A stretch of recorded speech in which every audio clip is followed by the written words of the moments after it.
पानी पीने के सही तरीके के बारे में, और लास्ट में मैं आपको दूंगा एक बहुत ही यूनिक 21 डेज चैलेंज, जिसे फॉलो करके आप अपनी हेल्थ की काया पलट कर सकते हैं। तो चलिए बिना किसी डिले के हम डायरेक्ट आते हैं काम की बात पर। पानी पीने के सही तरीके को जानने से पहले हम ये समझ लेते हैं कि पानी हमारी बॉडी में करता क्या है और बॉडी में पानी का मेटाबॉलिज्म कैसा होता है। Metabolism of water in body. आपको प्यास क्यों लगता है? हमारे ब्रेन के हिपोथैलेमस में थर्स्ट सेंटर होता है। जैसे ही हमारे बॉडी फ्लूइड्स की स्मॉलिटी बढ़ती है तो ये सेंटर एक्टिवेट हो जाता है। आम भाषा में कहें तो जैसे ही बॉडी फ्लूइड्स पानी की कमी के कारण गाढ़े होने लगते हैं तो हमें प्यास लगती है। आपको प्यास लगी, आपने पानी पिया, अब ये पानी आपके मुंह और एसोफेगस से होता हुआ आपके पेट में जाए। यहाँ पानी 15 से 20 मिनट तक रुकता है और धीरे धीरे इंटेस्टाइन की ओर बढ़ता है। पानी का 90% अब्जॉर्प्शन स्मॉल इंटेस्टाइन में होता है और बाकी का 10% लार्ज इंटेस्टाइन से होता हुआ मल के रास्ते से बॉडी से बाहर निकला।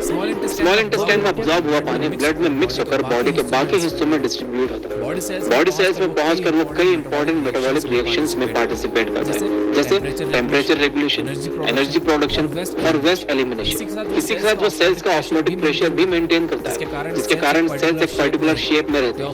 ये ऑस्मोटिक प्रेशर इतना इंपॉर्टेंट है कि इसके गड़बड़ होने से सेल बर्स्ट हो सकते हैं या श्रिंक हो सकते हैं। बॉडी के सभी ऑर्गन्स तक न्यूट्रिएंट्स और ऑक्सीजन भी इसी पानी में डिसॉल्व होकर ही पहुंचते हैं और साथ ही बॉडी में बनने वाला टॉक्सिन भी इसी पानी में केवल इस छोटी सी बात से आपकी सेहत पर कितना बड़ा असर पड़ता है। चाहे हार्ट, लिवर, डाइजेस्टिव सिस्टम जैसे वाइटल ऑर्गन्स की फंक्शनिंग या बालों का झड़ना या फिर स्किन प्रॉब्लम्स और इंसोम्निया, ये सब पानी पीने के तरीके और क्वांटिटी पर निर्भर करता है। आयुर्वेद की माने तो पानी अगर सही तरीके से पिया जाए तो वो एक दवा है, अगर गलत तरीके से पिया जाए तो वो एक जहर है। यानी पानी बॉडी में जैसे जाता है वैसा ही असर करता है। अब ये आपके हाथ में है कि आप इसे वरदान बना लेते हो या शराब बना लेते हो। इसलिए आज का ये वीडियो बहुत स्पेशल है। इसमें हम बात करेंगे पानी पीने के सही तरीके के बारे में, और लास्ट में मैं आपको दूंगा एक बहुत ही यूनिक 21 डेज चैलेंज, जिसे फॉलो करके आप अपनी हेल्थ की काया पलट कर सकते हैं। तो चलिए बिना किसी डिले के हम डायरेक्ट आते हैं काम की बात पर। पानी पीने के सही तरीके को जानने से पहले हम ये समझ लेते हैं कि पानी हमारी बॉडी में करता क्या है और बॉडी में पानी का मेटाबॉलिज्म कैसा होता है। Metabolism of water in body. आपको प्यास क्यों लगता है? हमारे ब्रेन के हिपोथैलेमस में थर्स्ट सेंटर होता है। जैसे ही हमारे बॉडी फ्लूइड्स की स्मॉलिटी बढ़ती है तो ये सेंटर एक्टिवेट हो जाता है। आम भाषा में कहें तो जैसे ही बॉडी फ्लूइड्स पानी की कमी के कारण गाढ़े होने लगते हैं तो हमें प्यास लगती है। आपको प्यास लगी, आपने पानी पिया, अब ये पानी आपके मुंह और एसोफेगस से होता हुआ आपके पेट में जाए। यहाँ पानी 15 से 20 मिनट तक रुकता है और धीरे धीरे इंटेस्टाइन की ओर बढ़ता है। पानी का 90% अब्जॉर्प्शन स्मॉल इंटेस्टाइन में होता है और बाकी का 10% लार्ज इंटेस्टाइन से होता हुआ मल के रास्ते से बॉडी से बाहर निकला। स्मॉल इंटेस्टाइन में अब्जॉर्ब हुआ पानी ब्लड में मिक्स होकर बॉडी के बाकी हिस्सों में डिस्ट्रीब्यूट होता है। बॉडी सेल्स में पहुंचकर वो कई इंपॉर्टेंट मेटाबॉलिक रिएक्शंस में पार्टिसिपेट करता है, जैसे टेम्परेचर रेगुलेशन, एनर्जी प्रोडक्शन और वेस्ट एलिमिनेशन। इसी के साथ वो सेल्स का ऑस्मोटिक प्रेशर भी मेंटेन करता है, जिसके कारण सेल्स एक पर्टिकुलर शेप में रहते हैं। ये ऑस्मोटिक प्रेशर इतना इंपॉर्टेंट है कि इसके गड़बड़ होने से सेल बर्स्ट हो सकते हैं या श्रिंक हो सकते हैं। बॉडी के सभी ऑर्गन्स तक न्यूट्रिएंट्स और ऑक्सीजन भी इसी पानी में डिसॉल्व होकर ही पहुंचते हैं और साथ ही बॉडी में बनने वाला टॉक्सिन भी इसी पानी में घुलकर किडनी से या फिर पसीने के थ्रू बॉडी से बाहर निकलता है। यानी पानी एक और काम अनेक।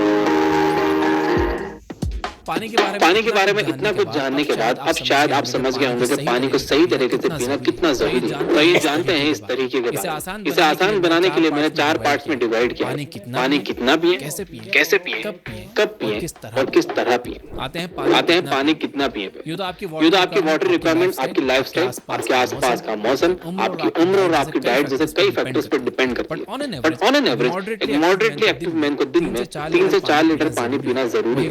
वही विमेन को 2 से 3 लीटर यानी लगभग 8 से 12 गिलास।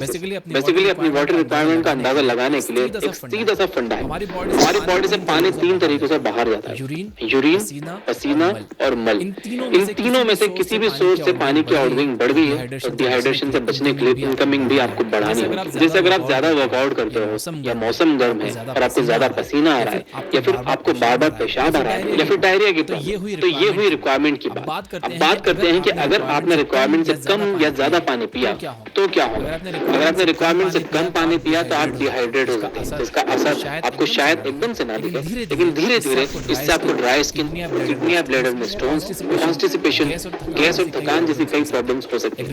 एक रिपोर्ट के मुताबिक दुनिया में लगभग 40% लोग ऐसे हैं जो अपने रिक्वायरमेंट से कम पानी पीते हैं। इनमें से ज्यादातर लोग माइल्ड डिहाइड्रेशन का शिकार हैं। बॉडी में पानी की कमी का पता लगाने का सबसे आसान तरीका है आपके पेशाब का कलर। अगर आपका यूरिन गहरा पीला है तो इसका मतलब है आपके शरीर में पानी की कमी है। नॉर्मल यूरिन एकदम हल्का पीला होना चाहिए। तो अगर आपका यूरिन गहरा पीला है, जैसे आपको ये साइन दिखे, आप अपना वाटर इंटेक बढ़ा दें। जिस तरह कुछ लोग कम पानी पीते हैं, उसी तरह कुछ लोग सोशल मीडिया, यूनिवर्सिटी के ज्ञान से एक्स्ट्रा मोटिवेट होकर दिन पानी पीने लगते हैं। लेकिन भाई अति सर्वत्र वर्ज्य, यानी excess of everything is bad. कुछ ऐसा ही पानी के साथ भी। ज्यादा पानी पीने से किडनी को ज्यादा काम करना पड़ता है, जिससे किडनी पर प्रेशर पड़ता है। हमारी किडनी 1 घंटे में ज्यादा से ज्यादा 1 लीटर पानी फिल्टर कर सकती है। अगर आप इससे ज्यादा पानी पी रहे हो तो ये पानी फिल्टर नहीं हो पाता और आपके ब्लड में पानी का लेवल बढ़ जाता है, जिससे ब्लड में मौजूद सभी माइक्रोन्यूट्रिएंट्स डाइल्यूट हो जाते हैं। इन सब में सबसे इंपॉर्टेंट है सोडियम। ब्लड में सोडियम का लेवल कम होने से हार्ट और ब्रेन पर नेगेटिव इंपैक्ट पड़ता है। ब्रेन में सिग्नल ट्रांसमिशन प्रॉपर्ली नहीं हो पाता, जिससे हेडेक, कंफ्यूजन और चक्कर आ